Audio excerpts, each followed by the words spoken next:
नमस्कार, मैं हूं विनीत और आप देख रहे हैं सिंस इंडिपेंडेंस। अक्सर हम पुराने जूते या तो पहनना छोड़ देते हैं या उन्हें कूड़े कचरे में फेंक देते हैं। एक रिपोर्ट के मुताबिक करीब 35 अरब जूते हर साल फेंक दिए जाते हैं, जबकि 1.5 अरब लोगों को नंगे पांव रहना पड़ता है। उन्हें जूते या चप्पल नसीब ही नहीं हो पाते। राजस्थान के रहने वाले श्रेयंस भंडारी और उत्तराखंड के रहने वाले रमेश धामी ने इन दोनों समस्याओं से बचने के लिए एक पहल की है। दोनों दोस्त मिलकर पुराने जूतों से नए जूते और चप्पल तैयार कर रहे हैं। देश भर में उनके जूतों की जो डिमांड है, कई बड़ी कंपनियों के लिए भी वे जूते बना रहे हैं। इसे सालाना 3 करोड़ रुपए का वे कारोबार कर रहे हैं। साथ ही गरीबों को मुफ्त चप्पल बांटने की मुहिम भी चला रहे हैं। 26 साल के श्रेयंस राजस्थान के उदयपुर से ताल्लुक रखते हैं। वे स्टेट लेवल के एथलीट भी रह चुके हैं, जबकि रमेश उत्तराखंड के गढ़वाल जिले के रहने वाले हैं। दोनों की दोस्ती मुंबई में हुई, जहां वे मैराथन की ट्रेनिंग लेने के लिए आए थे। साल 2015 की बात है। श्रेयंस मुंबई के जय हिंद कॉलेज से ग्रेजुएशन कर रहे थे। एक दिन रनिंग के दौरान उन्होंने देखा कि रमेश पुराने फटे जूते को नए सिरे से तैयार करके पहने हुए हैं।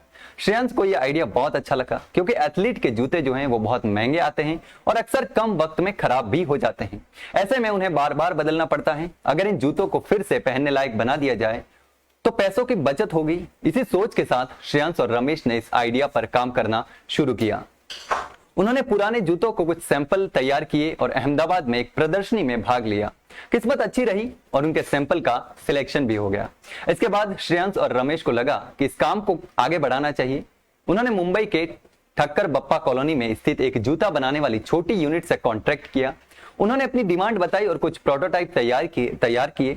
इसके बाद 2 और कंपटीशन उन्होंने जीते और करीब 5 लाख रुपए अर्जित किए। श्रेयंस बताते हैं, तब 1-2 अखबार हमारे काम के बारे में खबर छाप चुके थे, इसलिए परिवार के लोग भी सपोर्ट कर रहे थे। हमने परिवार से 5 लाख और इनाम की रकम को मिलाकर 10 लाख रुपए से 2016 में मुंबई अपने बिजनेस की शुरुआत की। ग्रीन सोल नाम से कंपनी रजिस्टर की। काम करने के लिए किराए पर एक ऑफिस लिया, कारीगर रखे और कुछ प्रोटोटाइप खरीद लिए।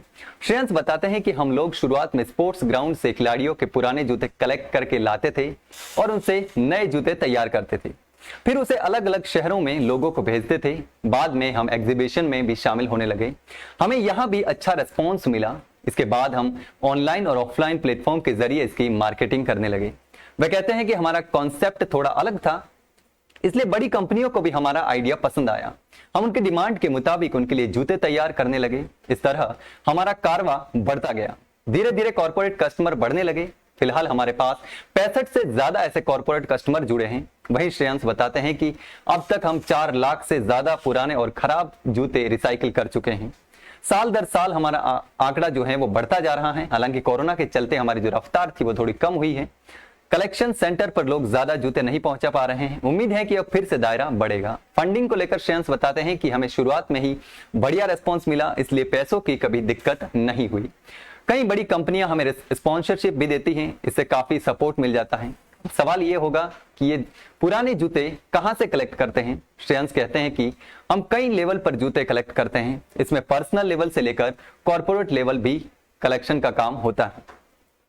कई स्कूल कॉलेज भी हमसे जुड़े हैं। वे अपने स्टूडेंट के पुराने जूते हमें देते हैं। हम उन्हें ट्रांसपोर्टेशन का खर्च देकर जूते अपने यूनिट में मंगवा लेते हैं। कुछ सोशल ऑर्गेनाइजेशन और एनजीओ भी हमें जूते कलेक्ट करके भेजते हैं। इसी तरह कुछ बड़ी कंपनियां अपनी एम्प्लॉय के पुराने जूते को इकट्ठा करके हमें भेजती हैं। इतना ही नहीं, जूते बेचने वाली भी कई बड़ी कंपनियां हमसे जुड़ी हैं। वे अपने पुराने और खराब जूते हमें भेजती हैं। हम लोग इससे नए जूते तैयार करके उन्हें भेजते हैं। इसके लिए प्रत्येक जूते पर 200 रुपए हम अपना चार्ज लेते हैं। इसके अलावा पर्सनल लेवल पर भी लोग अपने जूते हमें भेज सकते हैं। इसके लिए वे हमारे कलेक्शन सेंटर विजिट कर सकते हैं या कुरियर के माध्यम से भी भेज सकते हैं। फिलहाल मुंबई और झारखंड में हमारा कलेक्शन सेंटर है। चलिए बात करते हैं कि जूते तैयार कैसे होते हैं। श्रेयंस की टीम में फिलहाल 50 लोग काम करते हैं। इनमें से कुछ लोग मार्केटिंग से जुड़े हैं और कुछ लोग मैन्युफैक्चरिंग से। वे बताते हैं कि नए जूते तैयार करने के लिए हम लोग पुराने जूतों को उनकी क्वालिटी के हिसाब से अलग कैटेगरी में बांट देते हैं। इसके बाद सोल और ऊपर का पार्ट अलग कर देते हैं। इसके बाद प्रोसेस करके एक स्टैंडर्ड सोलर तैयार करते हैं। इसी तरह ऊपर वाले भाग को भी प्रोसेस करके सिरे से तैयार किया जाता है। फिर इससे नए जूते तैयार करते हैं। इसी तरह जिन जूतों को नए नहीं बना सकते उनसे हम चप्पल बनाते हैं। क्वालिटी और वैरायटी के मुताबिक ये अलग अलग होते हैं। बिजनेस के साथ साथ श्रेयांश और रमेश उन लोगों को मुफ्त में चप्पल बांटने का भी अभियान चला रहे हैं जो गरीब हैं, जो नया चप्पल या जूता नहीं खरीद सकते। अब तक 4 लाख से ज्यादा लोगों को वे चप्पल डोनेट कर चुके हैं। वहीं मार्केटिंग की बात करें तो श्रेयांश बताते हैं कि शुरुआत में हमने सोशल मीडिया और एग्जीबिशन की मदद ली, स्पोर्ट्स ग्रुप और खिलाड़ियों से बात की, उन्हें जूते उपलब्ध कराए। इसके बाद हमारे साथ कॉर्पोरेट कस्टमर भी जुड़ते गए। इसके बाद हमने ऑनलाइन मार्केटिंग की शुरुआत की, अपनी वेबसाइट बनाई, अमेजन और फ्लिपकार्ट जैसे प्लेटफॉर्म पर अपने प्रोडक्ट उपलब्ध कराए। इससे हमारा सेल जो था वो काफी अच्छा होने लगा। ऑफलाइन लेवल पर हमने देश के अलग अलग शहरों में अपने रिटेलर्स रखे हैं। कई लोगों ने डीलरशिप भी ले रखी है। मार्केटिंग स्ट्रेटेजी को लेकर श्रेयांश बताते हैं कि हमने सोशल मीडिया पर एड रन किए हैं, गूगल पर भी कुछ विज्ञापन दिए। इसके साथ ही हमने सेलिब्रिटी प्रमोशन का भी इस्तेमाल किया। हम बड़े बड़े सेलिब्रिटी को गिफ्ट के रूप में जूते भेजते हैं, वे हमारे प्रोडक्ट के साथ सोशल मीडिया पर पोस्ट करते हैं। इससे लोगों का बढ़िया रिस्पॉन्स मिलता है। अभी की इस कहानी में बस इतना ही। ऐसी ही कहानी हम आपके लिए लेकर आते रहेंगे। तब तक के लिए देखते रहिए सिंस इंडिपेंडेंस। धन्यवाद।